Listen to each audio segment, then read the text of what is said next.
Akkuma dhala namaa ni dhalata, ni guddata yoo kunuunsa hin argatiniif dhaloota ittiin afaan hiikatu yookaan dubbatu yoo hin jiraatin ni du'a. Kanaaf afaan tokko akka hin duuneef yookaan guddinni isaa akka hin quucarreef gaheen hayyoota afaaniif dubbattoota afaanichaa murteessaadha.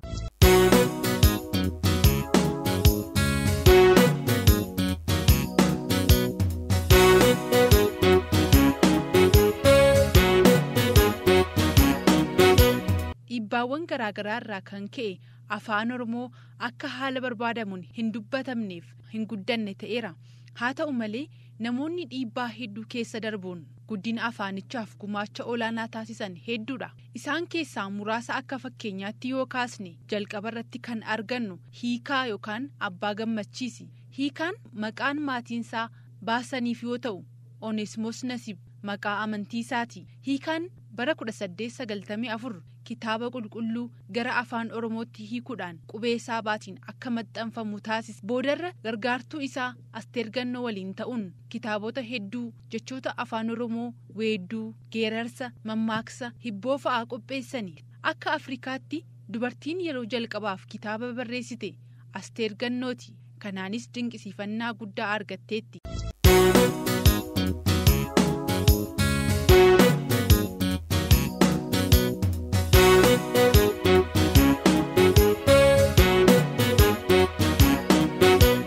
Sheek Bakrii Saphaloon nama yeroo jalqabaatiif qubee afaan Oromoo bocuudhaan itti fayyadamedha. Bara 1950 tartiiba qubee Gi'izii hordofuun mallattoo haaraa uumanii qopheessan. Namoota guddina afaan Oromoof qabsaa'an keessaa Haayilee Fidaan nama tarree jalqabaa irratti kaafamanidha. Dr. Haayileen qubee afaan Oromoo uumuu keessatti gahee guddaa qabu. Yeroo Yuuroop turan Dr. Haayileen miseensa garee barattoota Oromoo kan qorannoo irratti xiyyeeffatuu fi kan garee qorannoo barattoota Oromoo jedhamuu turani. Gareen qorannoo kun barattoota Oromoo biyyoota akka Faransaay, Jarman, Swiidin, Tokkummaa Sooviyeet, Hangaarii fi Yuugooslaaviyaa keessa jiraatan hammata. Gareen kun afaan Oromoo afaan barreeffamaa akka ta'uuf qorannoo bal'aa taasise. Haaluma kanaan gareen kun bara 1972 barruu qorannoo isaanii kana kan Language in Ethiopia Latin or Gi'ez for Writing afaan Oromoo jedhu maxxansiisan. Barruun kunis afaan Oromoo qubee Laatiniitiin barreessuun filatamaa akka ta'e seera ittiin afaan Oromoo Laatiniidhaan barreeffamu bu'uura kan kaa'ee ture. Qorannoo kana irratti Dr. Haayileen gumaacha guddaa qabu. Dr. Haayileen itti fufuudhaan qubee afaan Oromoo haaraa kanatti fayyadamuun kitaabota 2 walitti aansuun maxxansan. Kitaabni inni jalqabaa Hirmaata Dubbii Afaan Oromoo kan jedhamu yoo ta'u qorannoo caasluga afaan Oromooti. Kitaabni kun kan maxxanfame bara 1973 yoo ta'u magaalaa Paarisitti ture. Kitaabni inni lammataa ammoo bara Birraan Bari'ee jedhama. Bu'uura qubee har'a itti fayyadamnu kana kan ka'an Dr. Haayilee ta'uu hubanna.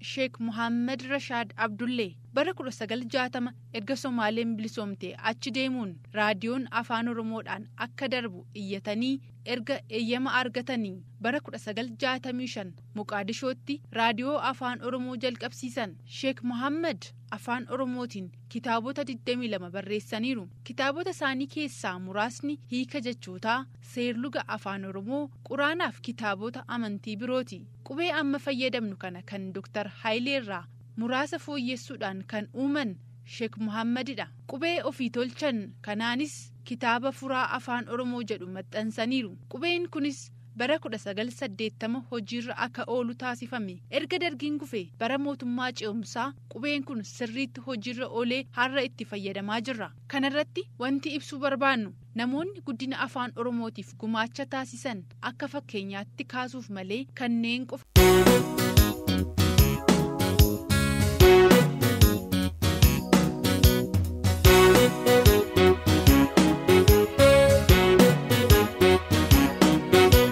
Dhaggeeffattoota keenya dhimma guddina afaan Oromoo fi dhimmoota kanaan wal qabatan irratti ogeessa afaanii affeerreerraa nu waliin tura.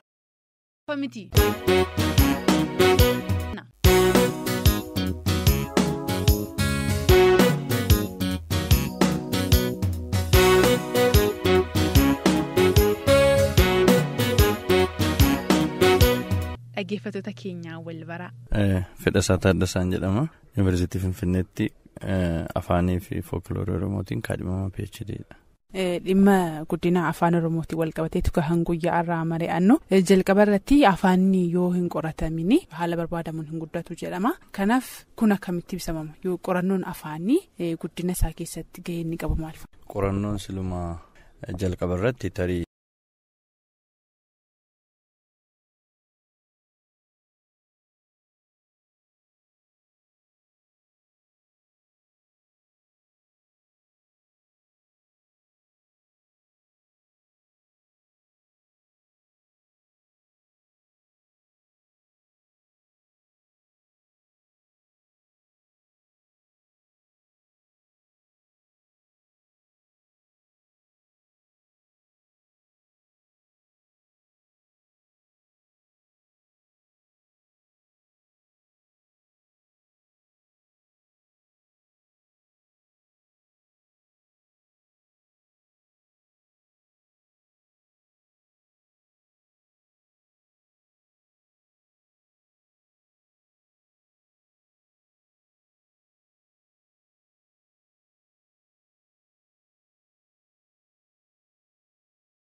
rakkootu jira. Rakkoo sana agarsiisuuf qorannoo hojjetta. Lammaffaa irratti beekumsa dagatametu jira.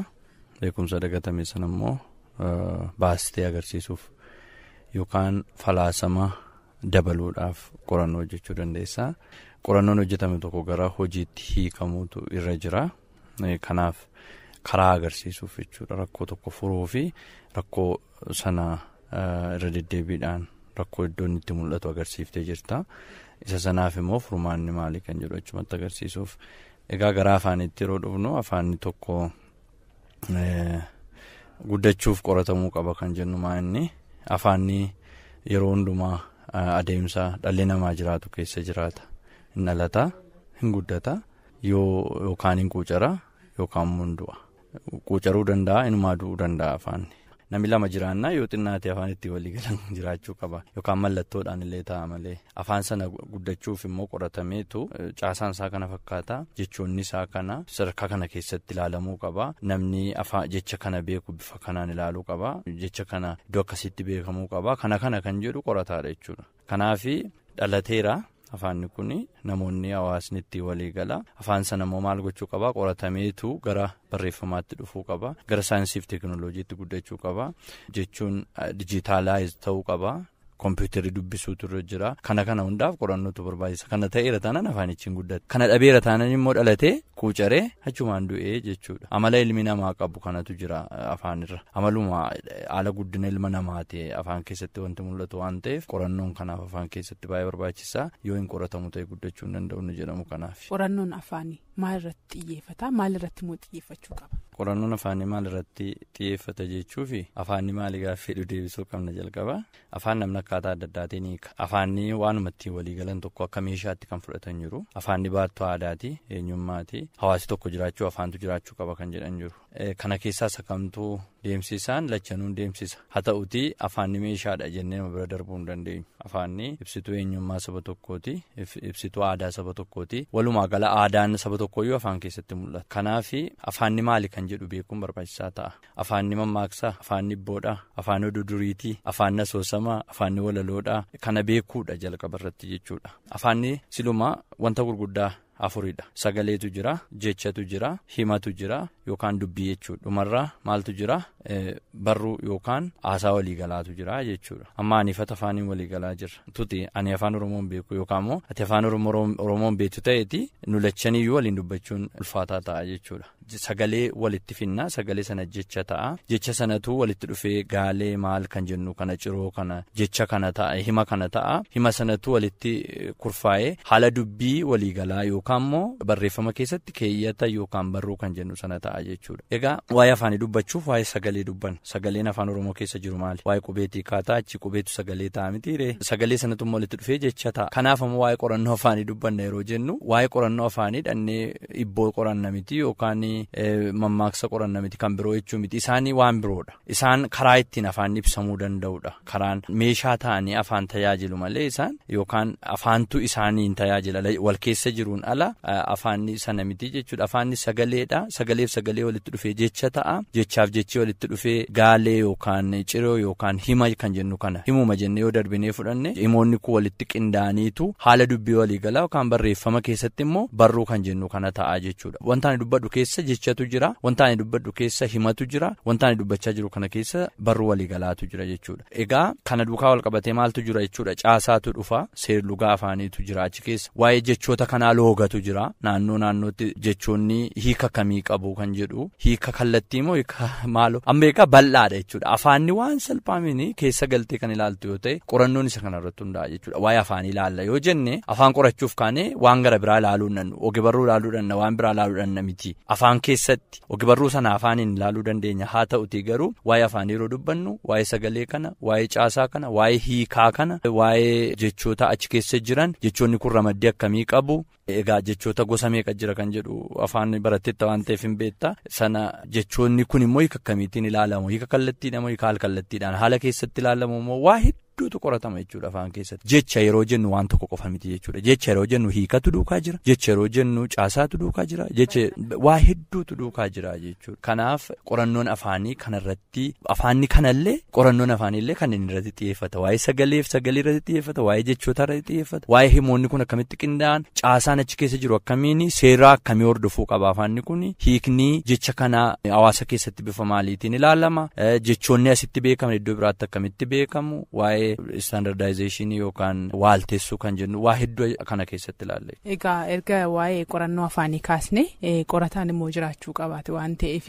qorataan haala qabatamaa biyya keenyaas ta'e haala waliigalaa keessatti gaheen yookiin aangoon qorataa haga kamittidha.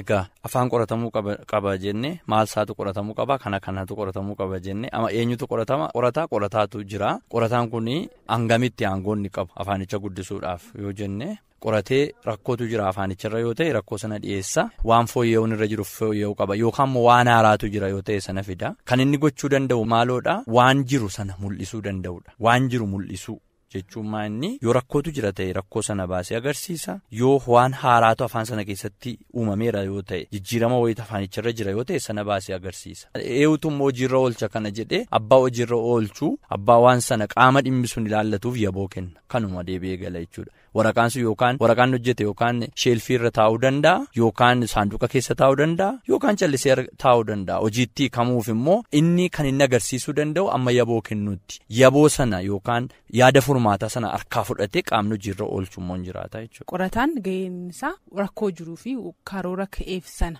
kaa'ee xumuree agarsiisuudha isaan booda immoo kallattii kana kaa'uu fi hojiitti kan hiikummoo qaama kan biraa akka tiigaa kan kaasne jalqabarratti gaafa waa'ee qorannoo afaanii kaasnuugaa. Afaanni guddachuudhaaf qoratamuu qabaa jenneerra afaan tokko guddateera kan jennu maal faayoo ta'edhame. Egaa afaan tokko guddateera kan jennu tokko afaanni sun afaan yoo qubee mataasaa qabaate sagaleen maal kan jennu silaa sun afaan barreeffamaa gochuu danda'uun afaan sanaa fi carraa guddina isaatii keessaa tokko jechuudha tokko kuni lammaffaa irratti yoo.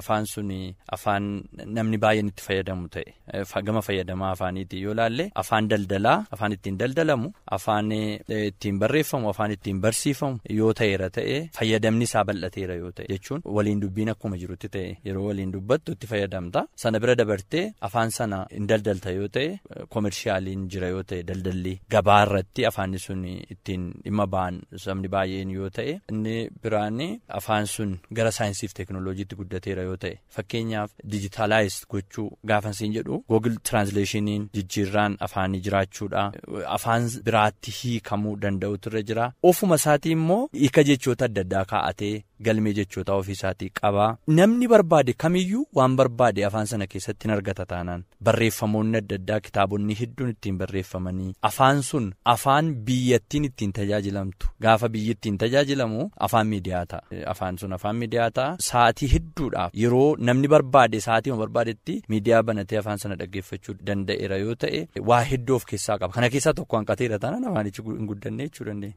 Afaanni guddateera kan jennu ulaagaalee jiran kaasteetii kan jirtu gara afaan oromootti haa dhufnu gaama ka'umsi keenya afaan oromooti waan ta'eef kun kan inni jalqaba kaasne akkuma seensaatti akka afaan oromoo haala barbaadamuun hin guddanneef rakkooleen yookiin immoo gufuuwwan jiran maal fakkaatu kan faadhame. Egaa amma afaan oromoo akka hin guddannee fi rakkooleen gufuu ta'an yookaan hudhaaleen baay'eetu jiru achi keessaa muraasuma yoo kaafne afaanni kun ammatti afaan namoonni biyya kanaa sabaaf sablammoonni itti fayyadaman ta'ee seeraan murtaa'uu dhabuun guddina isaatiif rakkina jalqabaatee jedhee yaada. Oromiyaa keessatti afaan hojiiti afaan barreeffamaati afaan barnootaati yuunivarsiitii keessatti afaan barumsaatillee barnoota afaaniitillee jechuun afaan barnootaati jechuun maa'inni wanni biraa afaanichaan hin baratama yoo ta'e afaanicha afaan barnootaa ta'e fakkeenyaaf ogbarruun afaan oromootiin hin baratama aartiin afaan oromootiin hin baratama muuziqaan tiyaatiriin faayin aartii yookaan diballuu kan jennu warra akkasii kun afaan oromootiin baratamaa jiru fooklooriin afaan oromootiin baratamaa jira kutaa tokko hanga saddeetti yoo fudhatte immoo barnootumti hundiyyuu afaan oromootiin baratamaa jira haa ta'uutii garuu sadarkaa biyyaatti seeraanii kaa'amee afaan oromoo afaan hojii biyya kanaa ta'uu dhabuun hawaasni biraan uummanni sabaaf sablammoota ta'an obboloonni keenya ollaa keenya jiran afaanichaa barachuudhaaf fedhii akka isaan hin horanne godhe sababa kanaafi wanni afaanii kun wanni afaan oromoo kun oromiyaa keessa naanna'a malee daangaa darbuu irratti baay'ee hanqinatu jira akka jechuun daangaa darbee afaan oromoon dubbatamu jechuu miti.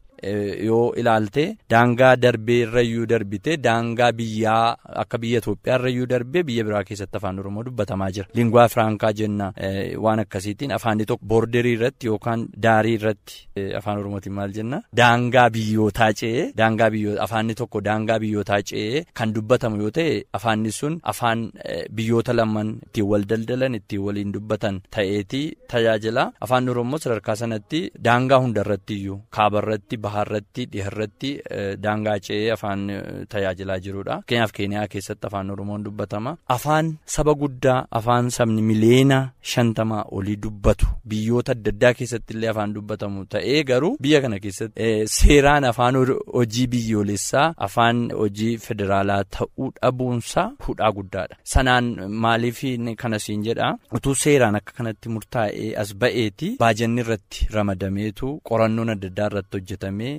Sabni biraallee afaanicha hin barataa kallattii adda addaatiin leenjiin kennama amma yoo laalte mana barumsaa keessatti waa'ee afaaniitiif leenjiin hin kennamu warri afaan ingilizii baratan ji'atti deemanii leenjii fudhatu waggaa keessatti yeroo 2-3 leenjii fudhatu warra afaan oromoo barsiisanii garuu barsiisonni afaan oromoodha garuu leenjii tokkollee utuu isaan hin fudhatiin yeroo ba'an argita kun maaliif xiyyeeffannoon kennamuufii dhabuudha jechuudha sadarkaa naannootti sadarkaa biyyaatti waa'ee afaan oromoo tarii namni siyaasaaf itti fayyadama malee dhugaadhumaan afaan kana nan guddisa jedhee kallattiidhaan kan irratti xiyyeeffate dhibuun rakkina guddaadha. Inni biraan afaanni oromoo amma galmee jechootaa hin qabu.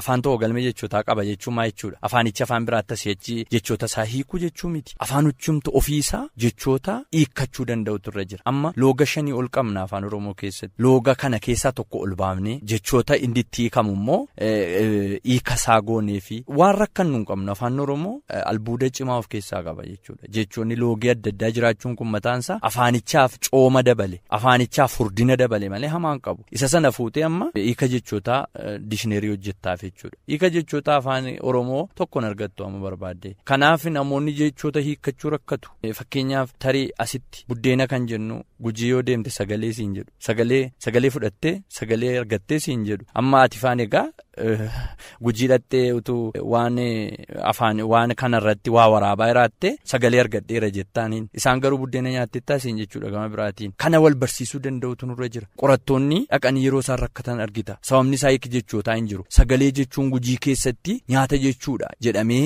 hiikama argite hiika jechootaa irratti. Kanaaf namni tokko waa'ee nyaataa waa'ee maalii Gujii dhaqee rakkatu jechuudha. Amma mucaan tokko qorataa dhuma ture jechuun kaameraamaaniidha. Nama sagalee waraabaa maal godha. Utuunni kana hojjechaa jiru dhaqanii sagalee argattee jedhanii naan eeyyee jedhe. Inuma hojjeta guyyaa guutuu namni nyaatan kennuu fi galgala maagabuuna hoshitanii dhee gaafannaan maal sa'aatii 7 irratti dhufnee sagalee argattee siin jennaan eenyuun jette. Inni sagalee nyaatatti hin beeku jechuudha. Kanaaf hiika jechootaa dhabuun illee hanqina guddaadha jechuudha. Guddanne kan si jechisu keessaa tokko rakkina guddaadha afaan kana irratti. Inni biraan afaan kana kompiitaraa wal barsiisuu danda'u nurra jira. Kana jechuun immoo dhimma moosaajii hojjechuuti. Dhimma sooftiweerii afaan Oromoo hojjechuuti. Kun illee baajata guddaa barbaada argite. Piroojeektii guddaadha. Kana qofa miti. Dijitaalaayiz gochuutu nurra jira. Jechoota kana googiliidhaan hiikamuutu irra jira. Namni tokko waan afaan Oromoon barreessitee feesbuukitti gadhiifte yookaan afaan Oromoon barreessitee googiliirra keesse gara afaan barbaadetti deeffachuu danda'utu irra jira. Kanaaf immoo yoo xinnaate afaanni kun afaan Ingilizii wajji wal dubbisuu danda'u qaba. Yoo xinnaate jechuudha. Sababni isaa afaan Ingilizii afaan intarnaashinaaliidha yookaan addunyaati jenna addunyaadha. Idil addunyaa irratti afaan dubbatamudha jennee kan yaannu qofas miti seeraanis akkas godhatanii jiru. Sababa kanaaf amma namni tokko waan afaan Oromootiin barreessite Jarman keessa taa'ee dubbisuuf afaan Jarmanitti deebisuudhaafi dura afaan Ingiliziitti deeffataa jechuudha. Sana booddee sana immoo afaan Jarmanitti deebisuun rakkoo hin qabu. Kanaafuu afaanni kun saayinsiif teekinooloojiidhaan wal arguutu irra jira. Rakkina isaa himnee fixuu hin dandeenyu kanneen warroota baay'ee rakkoo hamaa ta'anii afaan kana quucarsuu keessatti iddoo guddaa qabanidha amma yeroo kana rakkoo ol bahee mul'atu siin jechuumaafi. Rakkoolee hedduutu jira egaa isaan keessaa garuu amma kan kaastee keessaa waa'ee galmee jechoota akka yaalitti tarii arguu dhiisuu dandeessa. Manni barnootaa bultii addaa kan magaalaa Adaamaatti argamu ogeessota waliin ta'uudhaan barattoonni mana barumsaa sanatti baratanii galmee jechootaa tokko qopheessanii turanii jechuudha akka seensaatti. Afaan Oromoo afaan Oromoodhaan hiikaa akka yaalitti jalqabameera sana sii kaasuuf yaadeni. Sanarratti waa jechuu barbaada. Galmeen jechootaa hin qophoofne gaafa jennu akka Oromootti kan hin jechuu barbaadu. Akka Oromootti yeroo jennu galmee jechootaa akkamii qopheeffannaadha. Kamiseedha jechi dhufuu qaba. Raayyaadha jechi dhufuu qaba. Gujiidha jechi dhufuu qaba. Booranaa dhufuu qaba. Bahaalixa Oromiyaa kaabaa kibbaa dhufuu qaba jechuudha. Kun immoo piroojeektii guddaa. Qarshii biliyeena barbaadu. Miliyeena miti biliyeena kan barbaadu sittan hima. Sababni isaa jechoota akkamiitu naannoo sana jira. Jechoota ciccimoo dhugaa dubbachuuf jechoota baay'ee babbareedantu jira. Oromiyaa guutuu keessa deemtee olaalte jechoota sana fiduu danda'u sirra jira. Isa booda immoo jechoonni kunneen gara eessa dhaqu? Gara giddugala dhaabbata afaan waalteessuu dhaqu. Achi keessas kamiin dura oolchaa mataan isaa dhimma waaltinaati. Malee amma galmee jechootaa hojjechuu hiika jechoota lafa kaa'u qofa miti bara. Eenyutu dura ooluu qaba? Isa yoo xinnaate godinoota Oromiyaa yookaan yayyaba Oromootiin yookaamne Maccaaftuu lama jira, Siikoo Mandootu jira, Ituu Humbaannaatu jira, Raayyaa Sabootu jira, Sabogoonaatu jira. Kana shanan yoo fudhanne jechuudha. Warra kana keessatti jechoonni tokko utuu nafin walitti qabamanii kana keessaa eessatti irra deddeebi'ama jetteenni mataan isaa foormulaa mataa isaa danda'e qaba bara. Eessatti irra deddeebi'ama yayyaboota meeqa keessatti waamama jechii kun eessa fa'itti beekama isa sana ol fidda. Amma eegaa dubbiin maal taate gara waaltinaasa jennu. Dhufee jechuudha. Inniti fuuldura fiddee keessuun isa waal ta'e isa giddugaleessaa ba'e iddoo hundattuu akka beekamu ati gootu sana. Saayinsii mataasaa qaba sana hojjechuun barra. Kaka'umsi isaanii baay'ee gaariidha. Sana hojjechuudhaaf yaaliin godhame. Garuu inputii ta'uu danda'a jechuun akka galtee tokkotti yookaan akka yaada barbaachisaa tokkotti fudhattee ittiin adeemuu dandeessa. Galmee jechoota waliigalaa kan Oromooti jechuu hin dandeenyu. Yoo kan saawoo namoonni dhuunfaatti iyyuu waa hojjetan jiraachuu danda'u. Galmee jechoota afaan Oromooti jechuuf garuu jechoonni gosa shananuu Oromiyaa keessaa iddoo hundaa dhufuutu irra jira jechuudha. Gosa shanan jechuun maqaa maal kan jennu jira mitiire maqibsa kan jennu xumuraa xumibsaa akkas kan jennu sun hundi iddoo hundaatti sassaabamee dhufee jechoonni sunneen daataa sanatti galuu danda'utu irra jira. Dhaggeeffattoota keenya kaadhimamaa Dooktaraa Fedhasaa Taaddasaa waliin taasisni kana qofa miti. Kutaa lammaffaasaa torban qabannee kan dhiyaannu ta'a. Qophii har'aaf jennee qindeessine garuu kanumaan goolabna.